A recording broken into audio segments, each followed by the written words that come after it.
Howdy y'all, I'm here today for another mix fix, this time for the song Amnesia. A friend of mine asked me to do vocals on it because he wasn't satisfied with how his vocals sounded, and along the way I ended up getting all the stems for it. So if you check this out here, you'll see that I have all these stems that he rendered. So that includes all the drums, guitars, everything, his vocals and my vocals, which I laid down separately. So you'll notice that these aren't stems, but these are actually individual punch-ins, and that's because these vocals are mine. One of the cool things about this is, if you listen to his original mix,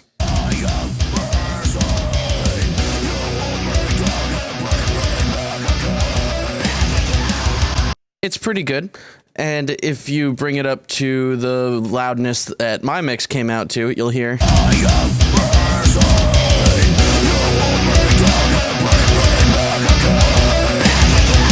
it really ain't that bad.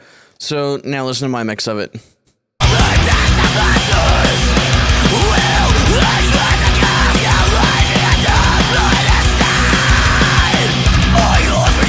Now go back and listen to the other one.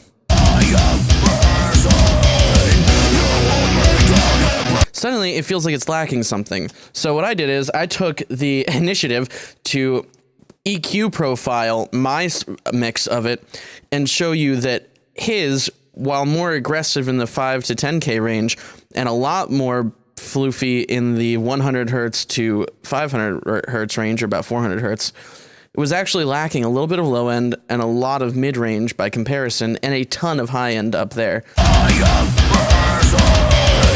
His original, his EQ matched to mine. Now you notice that that makes, in my opinion, a huge improvement.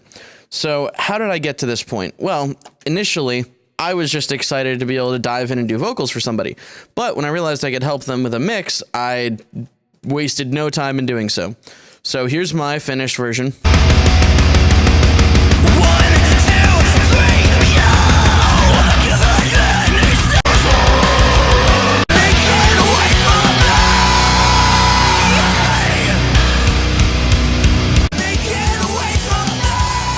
Compared to his.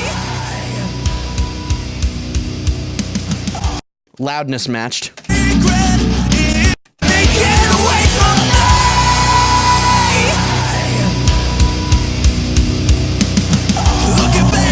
So immediately you'll notice that some of the issues with his mix are mostly just creating space in the mix for things. There's a lot of area that's actually conflicting right now. And also there's a lack of spatial effects going on like the vocals. Sometimes they're up front, sometimes they fall behind a little bit. All this can be addressed with very simple compression. So I'm going to break down every individual element of the mix and show you what I did to achieve the feeling that I did. Now, this is the raw mix. This one's mine.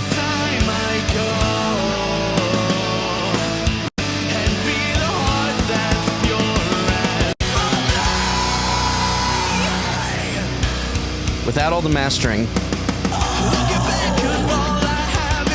You can already get a feel for the effects and the aggression of it, the space that I left open for everything. So here are the drums. Without any of this processing on the drums.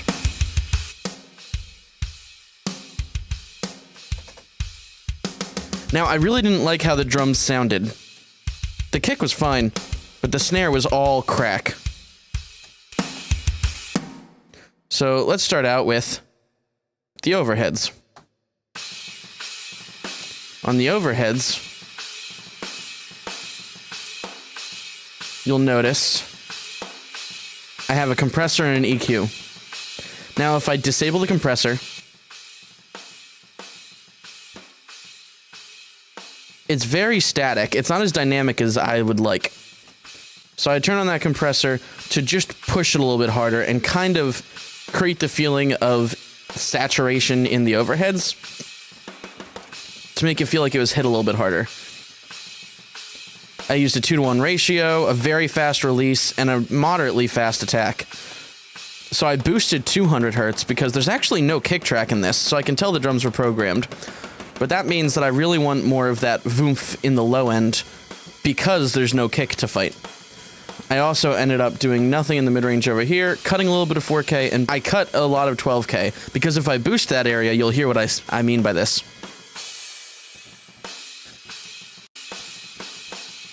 It's super brittle, super bright.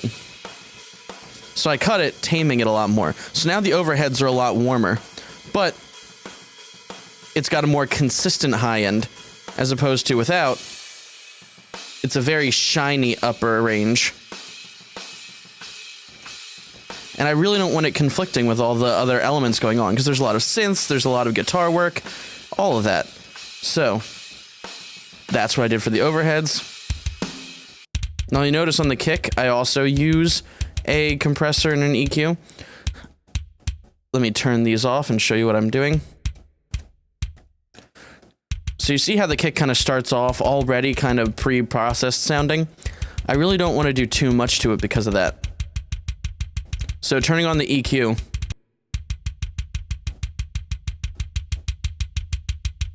you'll hear that I'm boosting a lot of that low end to really get some punch going on. I want to feel the kick more, but I also wanted to be able to boost the mid-range and the highs at like 3.2K and about 9K, because otherwise they were getting lost in the new beefier low end. Combined with the compressor, it's a lot more aggressive. So 3-to-1 ratio, -6 dB compressor threshold, a slower release time of about 0.1 seconds. Keep in mind, this is a compact emulation, so it's got very fast releases, and then it gets super slow releases. So there's really not much you can do besides the very fast, moderately fast, and kind of fast attack times. That's just the thing I'm using. I'm also cutting a little bit at 150, because if I were to boost that, you hear that weird resonance going on, and that's going to conflict with the bass, and that's almost immediate. I know that for a fact. So second, I clipped it to bring up the punch a little bit and the overall loudness of the kick. Up next, the most important thing I did was this snare. I actually really didn't like the sound of, so I blended it with Steven Slate Trigger with a couple of beefier snare samples. So I used mostly the David Bendeth pack, but you could literally use any snare sample and do the same thing. I blended it 50-50, so if I were to mute all the samples, you'd still have the original. This is 100% sample. And that's 50-50. I really just wanted to soften that snare, because it really did sound like, to me, one of those old triggers, like not the hardware themselves, but when you put a trigger onto a drum set and record that so that you can trigger stuff, that's what it sounds like to me, is the output of a trigger. So up next, I also used an EQ and a compressor, boosted a whole bunch of 200 hertz to really get that fat smack in the low end right around here. I boosted a lot of mid-range, so like 1K, because there was none of that in the original sample. And then I boosted 1.6K because I needed a lot more thwack to cut through the guitars. And I boosted a bunch of 10K because with the new softer sample, I was able to open up the high end a lot more without the abrasiveness of the attack of the high end getting in my way. Then I used a 3-to-1 ratio. Again, virtually same identical settings as the kick, but you definitely hear the difference with and without. It comes out more and you hear the air a lot more. Lastly, I used a clipper just to do the same thing I did with the kick, which is bring up the overall volume level and set it so that it doesn't go past that point. I like to do that a little more than I like using a limiter on the snare, so it doesn't pancake as much. Up next, I have the hi-hat stem, which I actually really didn't do anything with. I just kept it low in the mix to add that little bit of sizzle to the areas that it's played on, and to monoize it a little bit more, because I do like kind of a center hi-hat feel sometimes. Lastly, for the toms, I actually think I overdid it, but I literally just boosted some of the lows, cut a little bit of the area where the snare rests, boosted that mid-range, pushed up 8K so that it has more click, and used a 2-to-1 ratio with a very fast release. It kind of might have made do with some multiband compression, but I didn't need that, honestly, because there's such little tom work going on in the song that I want them to leave a lasting impact, so I don't want them too controlled. And in context, they sound a lot better that way. Without. With. It's just enough to stand out a little bit. So on the drum master bus, I used Shep's Omni-Channel, Canon Mystique, which is a tape emulator, the API 2500 compressor, and Finality Advanced, which I really like on drums. Overall, the drums sounded like this when I was done with them.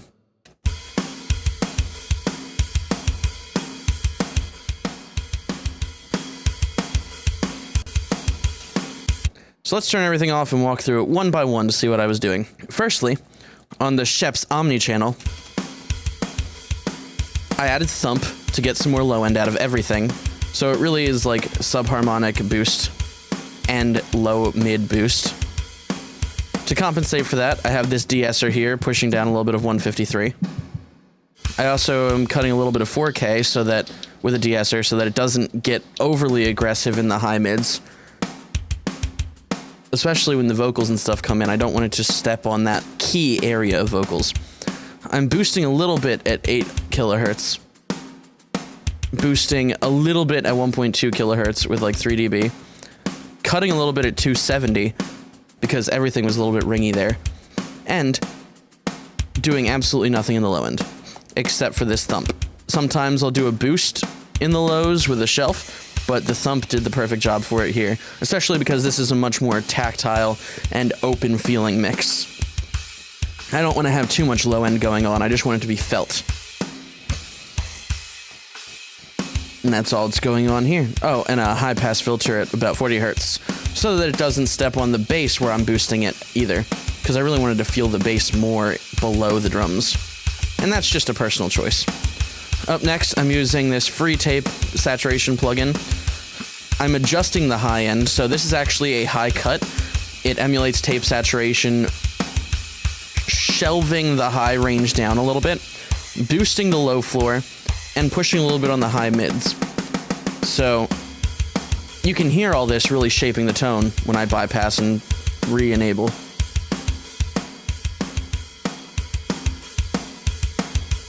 It really just makes it feel more saturated, more punchy, and in your face. Same with this API compressor, which I have a medium thrust soft knee, 30 millisecond attack, 2-to-1 ratio, and this variable release set to about 0.11, which is actually about 100 milliseconds. So this is really just catching the peaks and turning it down as a whole, making it pump a little bit better. I also have left and right unseparated, so that overheads, which I only got stems for instead of being able to manually control their width, it brings them together a lot more, makes them feel less wide, thereby creating more room for the guitars. And I know that sounds weird, but in this mix, I felt like it was necessary to keep them closer and the guitars farther apart. So finally, I have Finality, which is a limiter that's only doing about 0 to 1 dB of gain reduction, with the aggro and color buttons enabled. So flipping this on and off.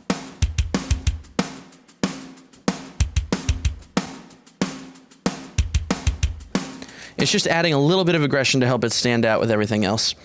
Now, I've also got the snare sent to a plate reverb.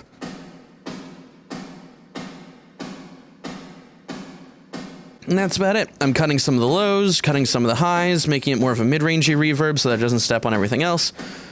It's only 2 seconds long. It's a medium attack in a dark style with a longer pre-delay so that it doesn't actually get involved in the transient of the snare, but only rings afterwards. I didn't even EQ this really, it just fits so well. Up next, I have a combination of 3 different tracks that I could put into the room category. First, an ambient stem track.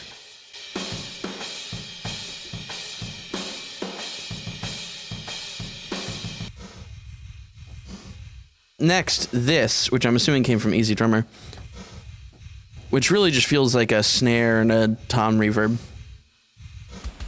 And then this, which I'm pretty sure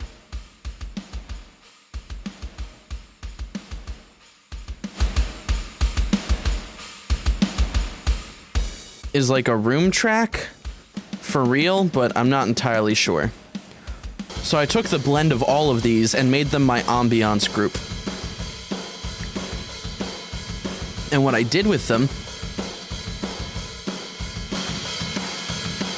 was I crushed them a lot. I took a huge high shelf up over here at 9K and just completely de-essed that, doing like up to 12 dB of gain reduction. Because sometimes it's lighter, but sometimes it's more aggressive and in your face. And during these sections, I really want this high end to be tamed. Likewise, at about 400 hertz, I have a wider de-esser that's just getting rid of that ringing frequency. So I'm cutting 300 hertz, boosting 5 kilohertz, have a shelf at 8K, and don't forget, I'm de-essing it after 9K. So this brings up everything, but then tames it really hard. So you're basically getting like a wall of upper range that has a lot of space, but gets cut down so that it's not tragically in your face. Because I do want my rooms to be tamed. I'm also cutting at 100 hertz. And I have the thump enabled so that it pushes harder into the compressor. I have a high pass at 100 hertz, set to an 18 dB per octave. I'm pushing it with saturation with even harmonics at like 84% saturation. And I'm using this optical compressor to really tame everything, but in a musically pumpy way. And then I have it limited to prevent it from going too high. So all in all, what this is really doing is creating a very subdued sense of ambiance in the background that's a lot more consistent. Dry kit, rooms. It just brings so much life to the sound. Especially right here on the snares.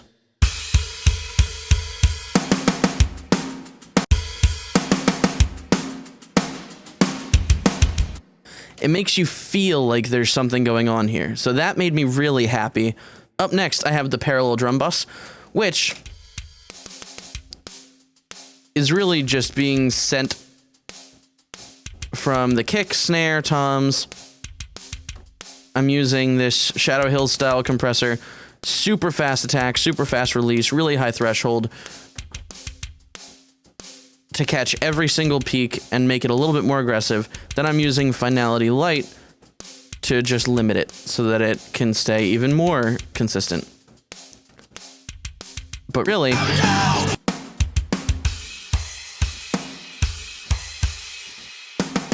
all that's really going to do is help it stand out more against the guitars.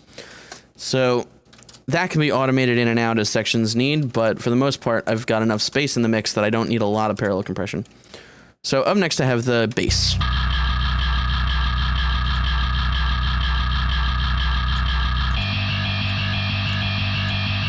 You can already tell how gnarly it sounds in solo. I've got Amplitude 4 running with 2 different signal paths.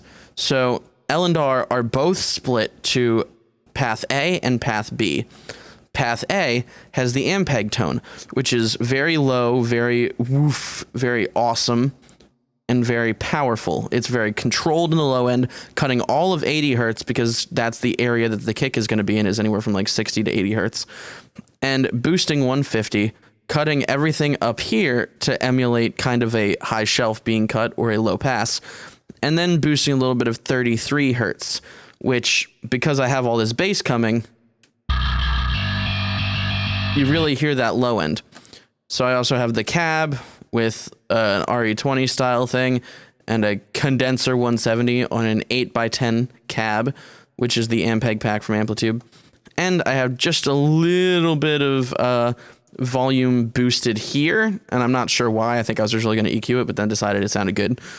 On the other side of things, I have this EQ fighting on the second chain, all the low end, and pushing up on 1K. So this is effectively a high pass filter with a resonant boost at 1K and a little bit of a cut at 2K, and then another boost at 4K, and then a low pass after 8K. That going into this diode overdrive, which really makes all the difference in the mid-range. This Soldano, which is shaping the tone a lot more. And this cab, which is shaping the tone even more. So it's a metal cab with some vintage style microphones on it. Now you could use any old IR for this. I usually don't even use Amplitude for the aggressive one, but it did such a good job that this time I think it fit. So I also have this running into a compressor to really hard compress the grind track, which would be path B. So really all I'm doing is one track of bass with two different signals instead of doing what I usually do, which is send to a new bass track and process them both individually. So after this, I have Chef's Omni channel, basically opto compressing a little bit so that it gels both of them together. Cutting a crap ton at 70 hertz where I decided the kick was going to go. So this is all disappearing. Cutting a whole bunch of 200 hertz. When the snare hits, especially, it's noticeable if I don't have this on, that the bass can sometimes step over the lower end of the snare, so I just cut a little bit of that. I'm also high passing it up to about like 35 hertz, because I really don't need anything below that.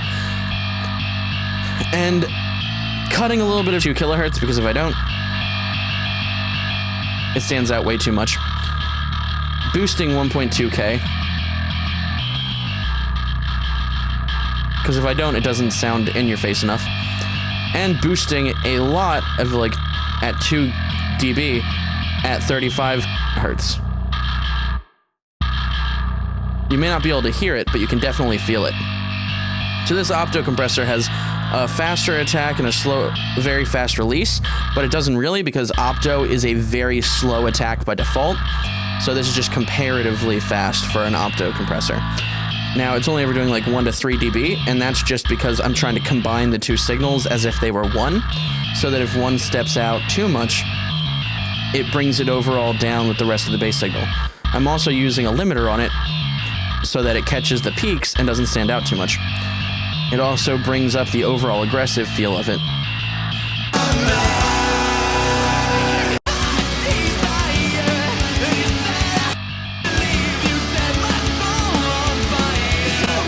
So overall, the bass stands out, but it doesn't stand out too much, and it leaves a lot of space in the mix for other things. Up next, I have not a lot of processing on the guitars, honestly. This is what I got them. This is my processing. Now, all I really did was add air at 8K, add punch at 2.5K. At 270 hertz, I cut a tiny bit because it was a little poofy, and nothing in the low end. I did a high pass up to 135 because there was a lot of low end going on originally, and I saturated with some even harmonics by like 10%. I have this basically side-chained multiband thing going on, de-essing at 322 hertz, because when it poofs during the palm muted stuff, it pumps a lot, and that doesn't sound as good as without. It just makes it sound less polished. So I also have this at about 700 hertz because I don't want it to step over the vocals too much. So once it becomes really aggressive in the 700 hertz range, it brings it down by like 3 to 6 dB so that it doesn't take up too much space from the vocals.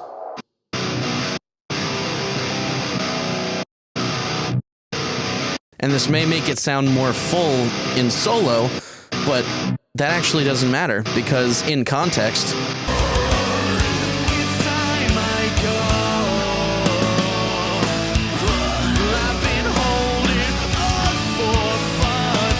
with that without it, it gets in the way of everything else. And it's a little thing, but that little thing makes a huge difference when it comes to space. So up next, I also used Canon Mystique again, which is the tape emulator. If you check it out, I've got it set to control the high end a little bit more.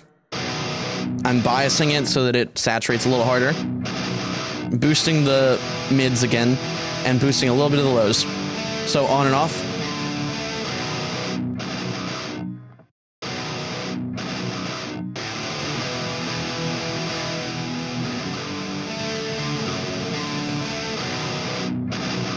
Notice how it makes a pretty big difference up here in the mid-range, and then it shaves off gently the high end so that there's not too much fizz going on. Likewise, this limiter at the end of it is cutting down on some aggressive peaks to keep it a lot more controlled.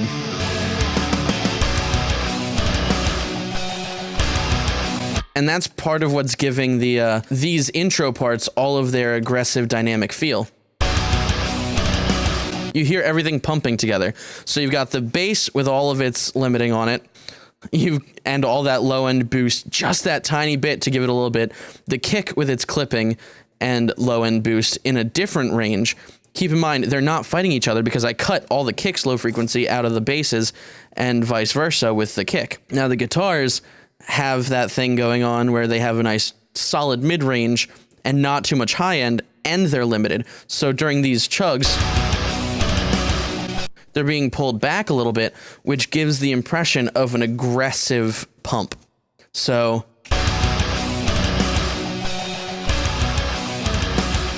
it feels like it's missing without the pump of the limiter. So it's a very subtle thing, but it's not that big a deal. So the leads here,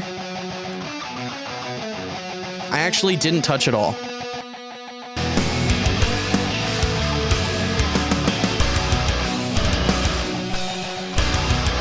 Because they fit well.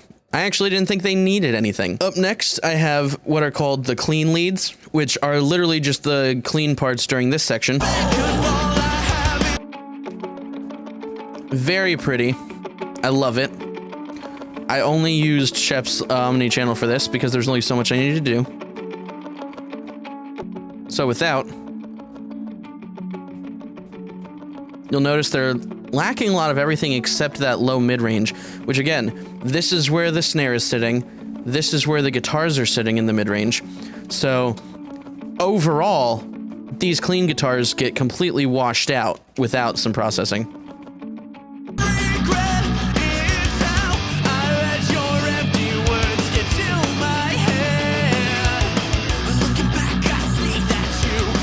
Notice how they completely disappear without this.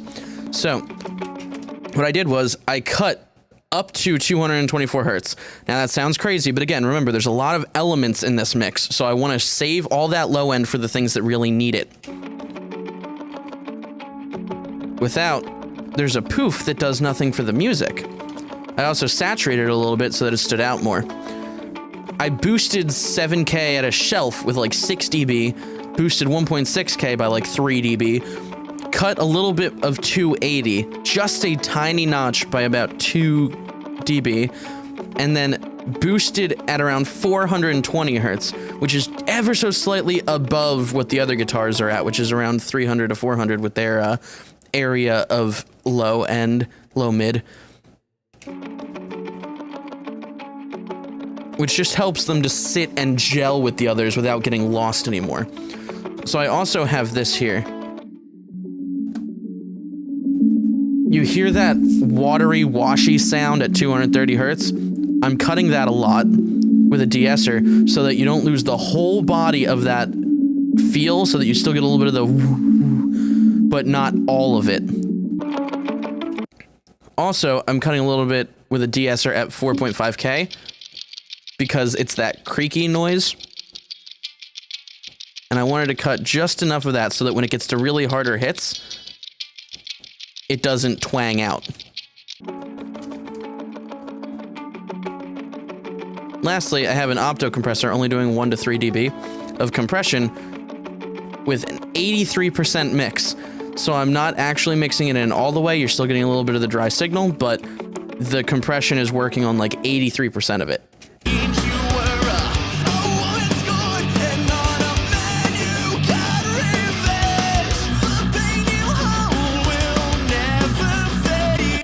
Makes a huge difference. So up next, I have the leads, which every single lead is processed into a bus except the one that has an EQ on it going into the bus. So I'll show you what all the settings are for that. I've got a multi-band compressor, cutting a lot of low end from 20 to 200 hertz. Also cutting a lot of 200 to 1K by like 1 to 5 dB at any given time, so that it doesn't step over where the rhythm guitars are coming from. I've also got the high end and the high mid cutting like anywhere from 2 to 3 dB depending on the different track, because every one of these tones was different. But some had more mid-range, some had more low end, some had more high end. So this is the general curve of the tracks that I wanted, with a lot of air so that it fits over things while the rhythms are still going.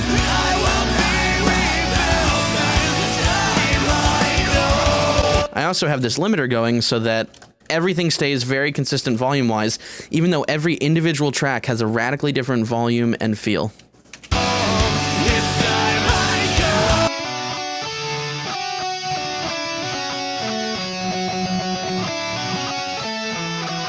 It really does tighten it up a lot. And that's the intention with all of this. To fit all the elements together really well. So, lastly, I have this bridge one, which sounded really boxy, really heavy in the mids at certain points. Originally, it was just this. No mid-range, no presence, all just lows and low mids. So even with all of the bus adjustments, it still had a tendency to step on the vocal and the guitar part. So I really did have to add this EQ here to clean it up even more and flatten it out more.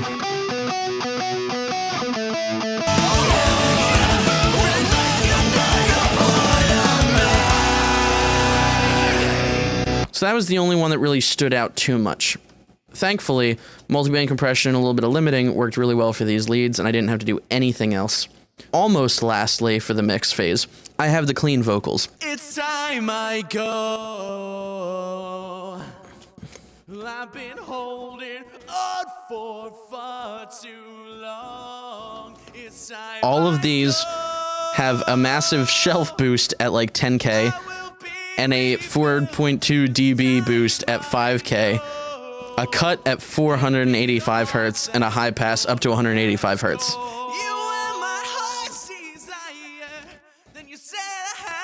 I'm also pushing them all into this 1176 style compressor with an 8:1 ratio. Super fast attack, super fast release, and compressing like up to 20 dB sometimes. Also limiting with a ceiling and a threshold of -1 dB. So these are really cutting down on some dynamics and letting the air come out in the vocal so that it sits over the rest of the track.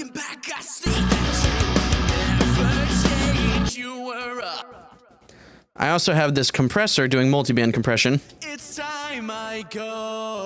keeping it flat from 1K to 5K.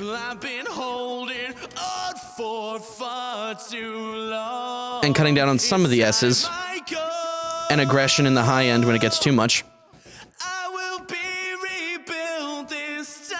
Not doing a lot to the low mids, but because of this EQ curve, it unintentionally also resonates a lot more from like 2.6K, which is why I wanted to tame it from here so that when it boosts in that area, especially since I happen to know I had really bad allergies that day,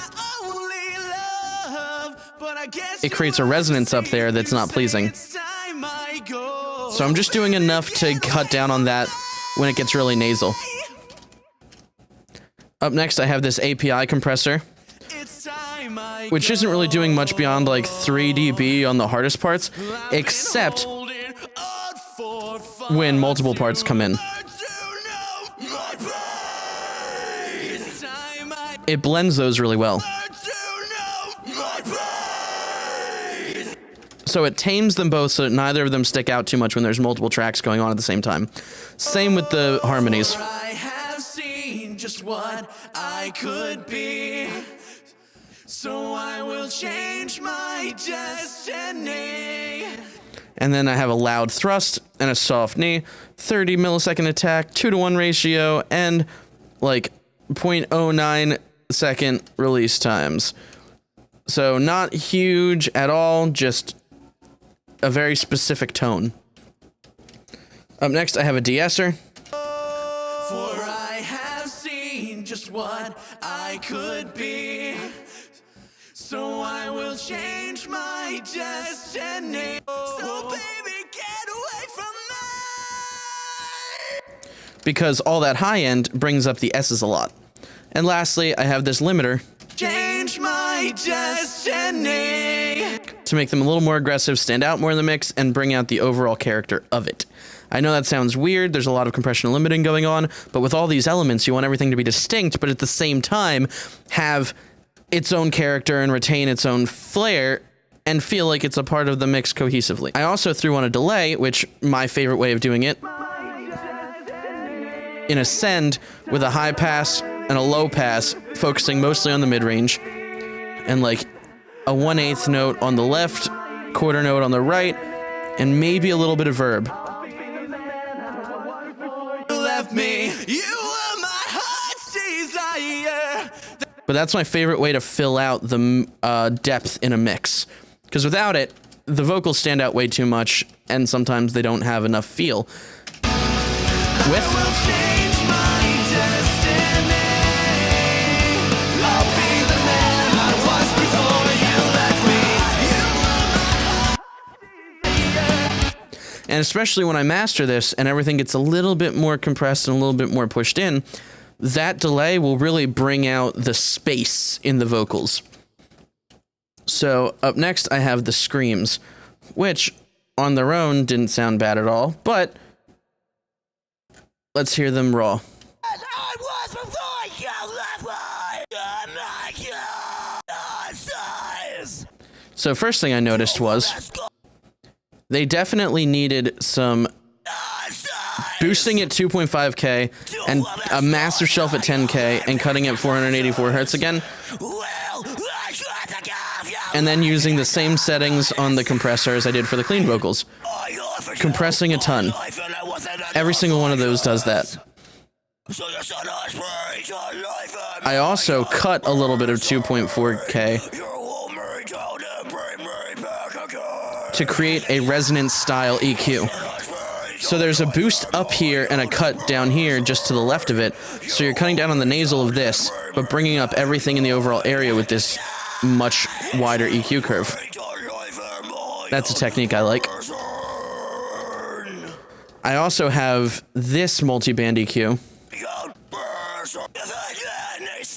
keeping things even and preventing stuff from getting too nasally in this range.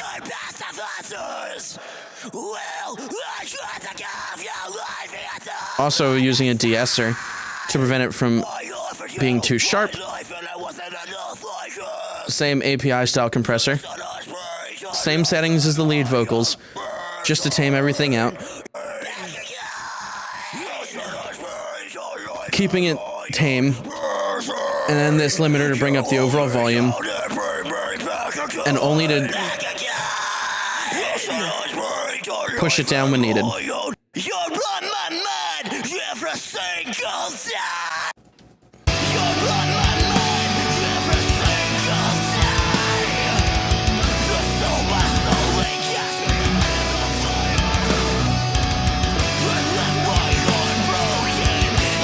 And lastly, during the outro, I have just a delay on it. So this delay is essentially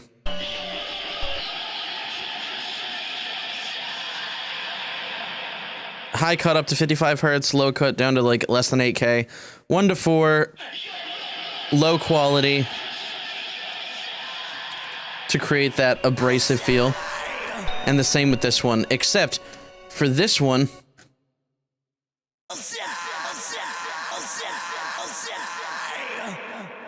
I have it a way lower high cut, down to like 2K. It's creating a much deeper and farther away feeling delay.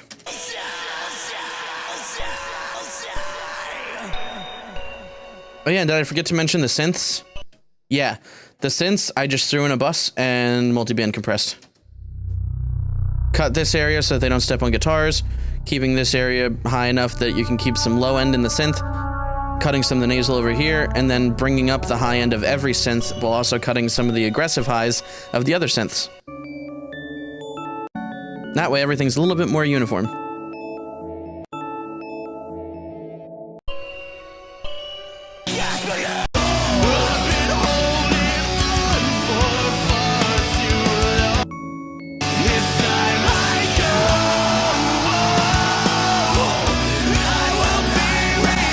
It just provides a touch of experiential flair. So you're really only bringing it up so that it creates that atmosphere, that space. If I wanted to, and it was a more important part of the song itself, we could bring up the overall volume.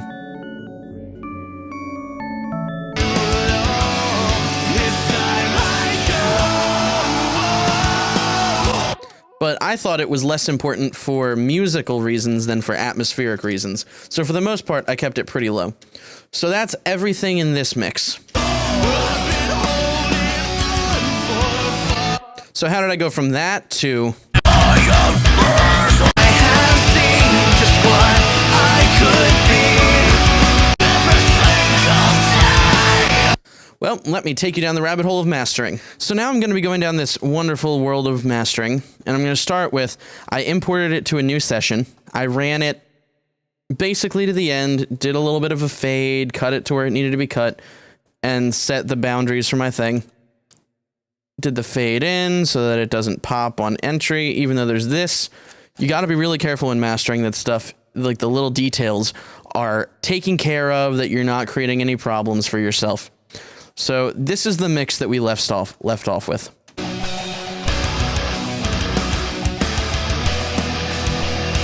Sounds really good in my opinion.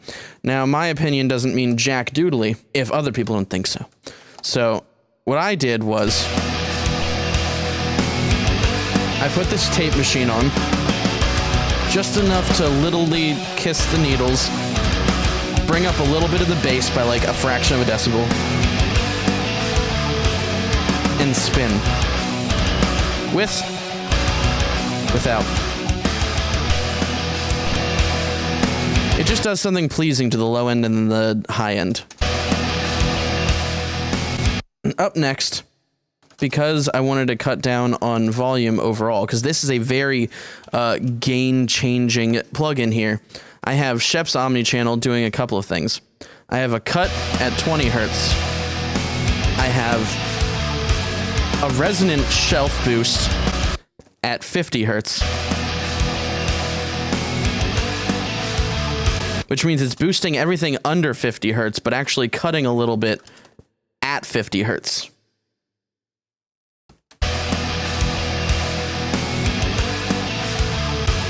Now for this one, I actually have mid-side EQ going on. So what's important to know is I have different settings for the left and right and for the mid.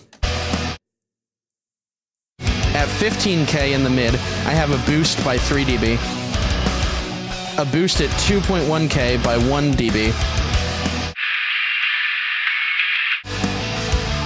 a slight cut at 12K, and that resonant boost again, just in the thumpy area. But on the sides, I have a much different feel. So I have a slight boost at 700 hertz along the sides.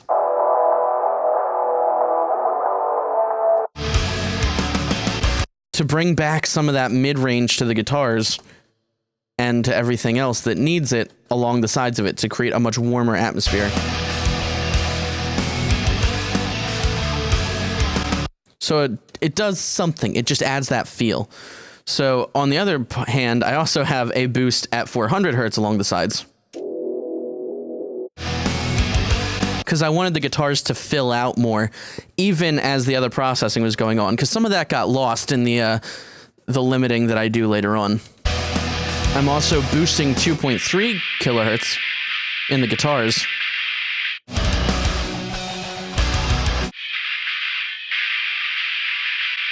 Which really does feel like that punchy area where the guitars are doing their thing. It's got some jaunt.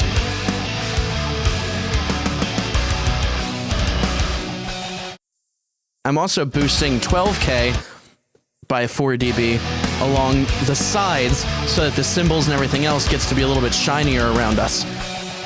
Without all that EQ, it's a lot flatter, a lot more stagnant.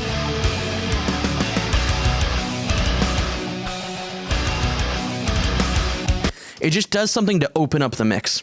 So next I have a de-esser at like 11.8K.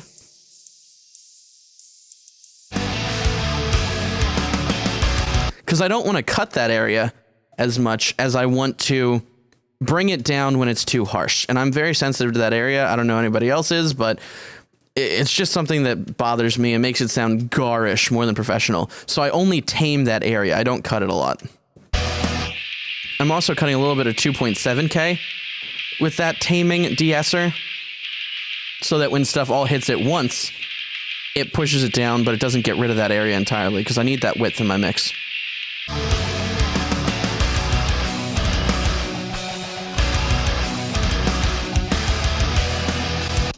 Lastly, I have a parallel sidechain compressor doing about 5% of everything into effect compressor, master threshold. It's not doing anything except this.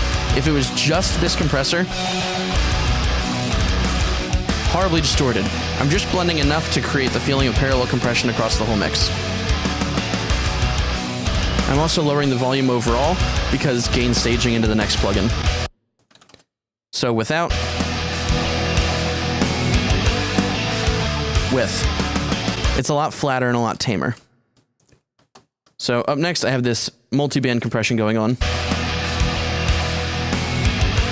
bring up the highs.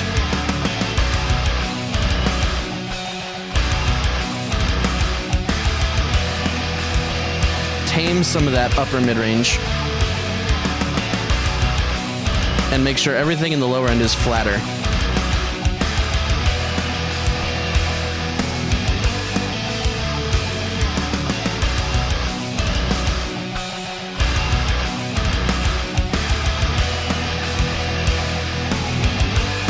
I'm also boosting 2.5K to 5 kilohertz by about 1 dB because it's being frequently cut by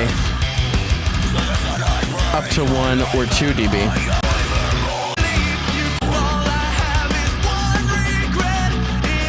So this is just a complicated tonal palette thing going on. It feels like I'm bringing some of the heavier parts to the forefront. Up next, I'm using this API compressor again because I can't live without it. 30 millisecond attack, 1.5 to 1 ratio. Fastest possible release with variable. Loud, medium knee, all that good stuff. But it's stereo linked, so left and right are going to act in unison together, and they're not going to be separate because that can create some weird phasing sometimes. No more than 3 dB, always within like 1 to 2.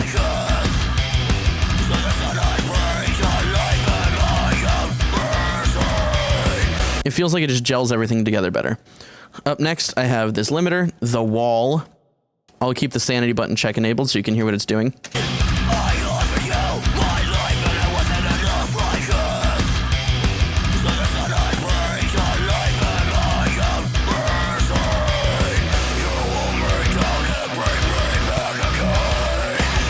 Thankfully, it's not doing much to the overall sound of the mix, so now it's at its full volume.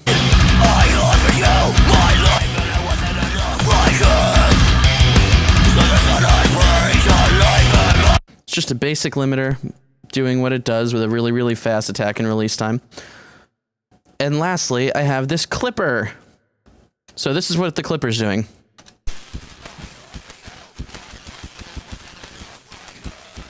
It's clipping the mix. How much? A lot in the lows and the mids, and then a little bit in the highs, and just a tiny bit in the upper mids.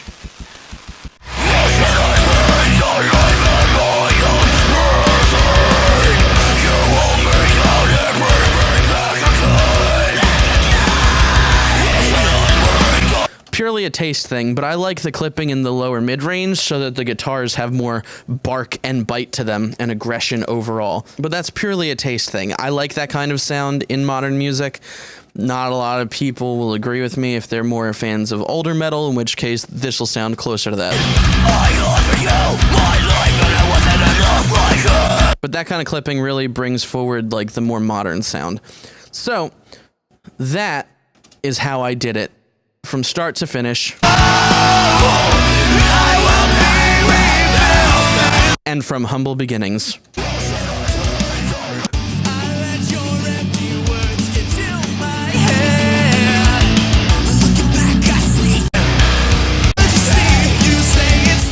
I hope you learned something, and I hope that you learned a lot. If you take anything away from this, it's that the tone of your music is yours to decide, but everything has to have its own space, especially when there are so many elements competing for that space. Because even when this is as loud as mine,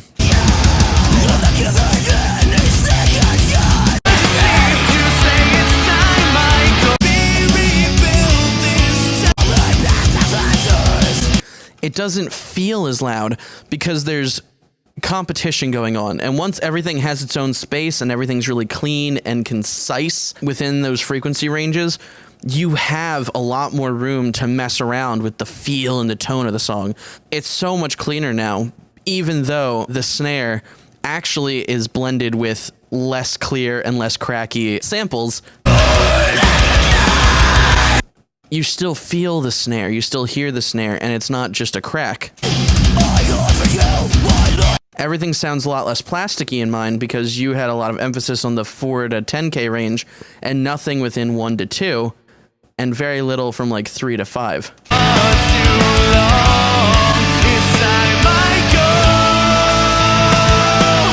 So even though mine's not perfectly flat, and I usually prefer a song that's a lot flatter, with this kind of aggressive song, having those spaces in the mix can help a lot when dealing with all the individual elements with the synths, the lead guitars, the vocals, the layers of clean and scream, and all the guitar parts going on with the drums and all that.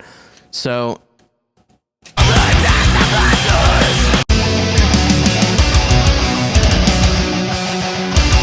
you have a lot of room for air. Back to what I was saying in the beginning. If you look at the way that I EQ profiled mine to yours, you have a lot of room in the mid-range to make all these different elements come to life. You have a little bit of room in the bottom end, like the real low end, to make things feel good. And here's an example of how I EQ profiled. You can do this with a whole bunch of different programs, but here's a tip for you. What I did was put this on the bus, go to the EQ matching section. I referenced my own track at about 1 minute and 30 seconds in.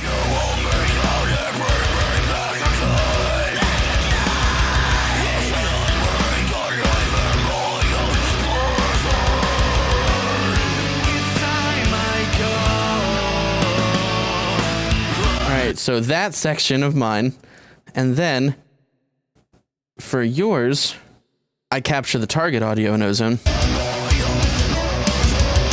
Immediately you see the difference here in the high end and some of that mid-range.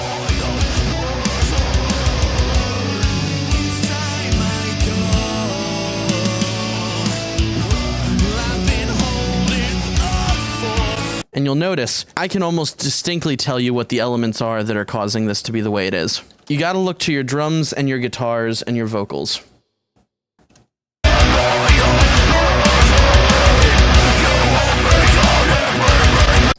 The guitars could definitely use all this mid-range, but so can the drums. The guitars and the drums are both very fizzy from 5 to 10K. The vocals are basically all sitting from like 100 hertz to 700 hertz. and everything has elements here that are just a little bit too much.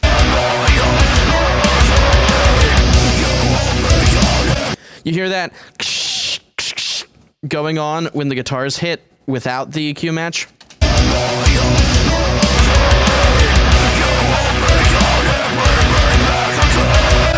What I'm saying is, for you specifically, you can really look at this area. You don't have to boost so much from like 4K to 10K, because you have all this area here to work with, and then you have all the air above it. You can put as many elements as you want up in this area and this area, so long as they're not competing for space. But what it seems like is, if I were to flip this over, and I wish there was a way I could do that in Ozone, but I'm going to recreate this really quick. You notice how it's making a W shape. Yes, that's close enough. If I were to flip that...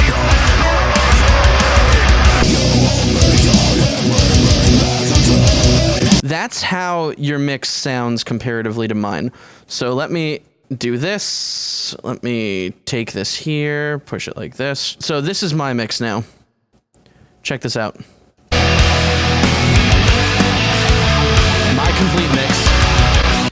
If I were to flip these bands and show you, it'll sound a lot more like your mix. I'm willing to bet that.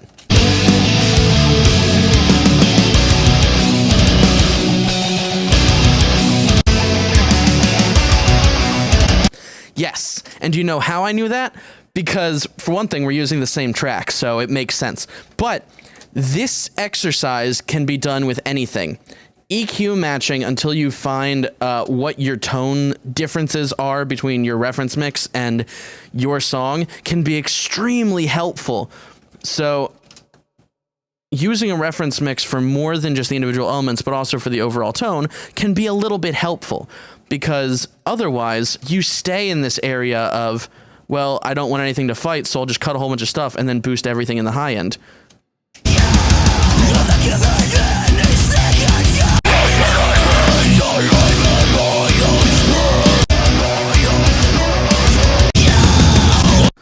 So you get the point. You have all that area to work with. Please use it, because you can honestly sound a lot better just by